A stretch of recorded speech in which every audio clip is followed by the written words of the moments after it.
Hey, let's talk about lost love for a moment and the purpose of it. There's a lot of storylines that can go around it. You can go into thinking about twin flames, like there's somebody out there you haven't met that is like your perfect match, or relationally, like maybe you had some really deep, profound relationships that ended and it was unexpected and it left you questioning everything in life. I've done some writings about this, probably quite a few, but more kind of like side notes. But I was deeply in love with someone. I mean, it was kind of like the white picket fence scenario. It wasn't a white picket fence, but I mean, it gave me a sense of security. I felt seen. I was still completely stuck in the illusion, but it was something that was really special to me. I actually had a child with this first person, which was like my first true love, really. And when I lost that, and mind you, it was 20 years ago, and it's been a process of unfolding and unveiling, not using any shortcuts, just seeing, like what I would manifest and diving into my manifestations, figure out what I was learning about myself and where I was manifesting that from. And when you end up in one of those states, when you're in the darker states of it, you question your worth. You wonder, especially if you like never talk to them, and there doesn't seem to be a good reason why not. You end up reflecting on every aspect of yourself, and for first in a very unhealthy way, like thinking there's something wrong with you, and if you fix all these things and you get to this state of being where you have put this level of thought into thinking that they're at, when you don't even know that definitively. You just think that they think they're better than you, so you're trying to be that better than you version, right?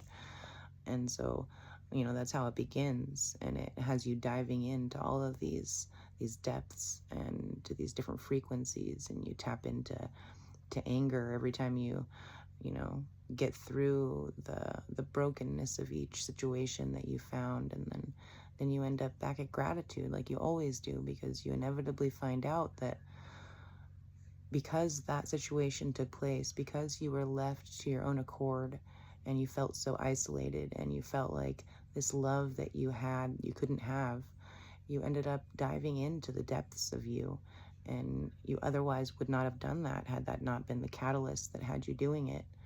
And you'll build walls, and you'll create these false senses of security that will just get broken down one after the other while you're learning to get through this process of disillusionment, realizing that every experience was there to unfold a truth that you didn't know.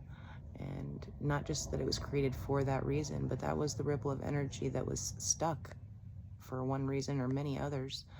And you get a chance to see it for what it is, and see that there's something that can be done about it from within, and that it's actually a gift. No matter how jacked up it might feel at times, no matter how profoundly deep into the darkness you might slip, it is always there as the catalyst to your growth and to your awakening.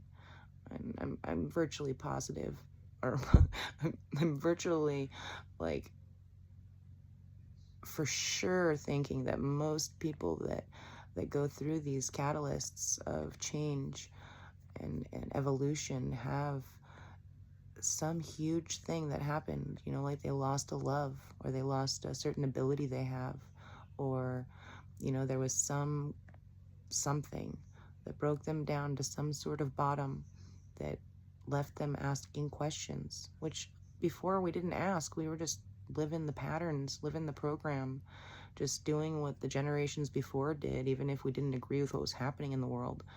And it causes us to question life in general. And it is a gift that you could not have gotten any other way. So start seeing it that way, and watch what unfolds and what you learn about yourself, and how you see those that you once thought were your enemies, or those that didn't have your best interest at heart, were either way serving as the genuine catalyst you needed for your growth and your development. So there's that perspective for the day. Have a good day.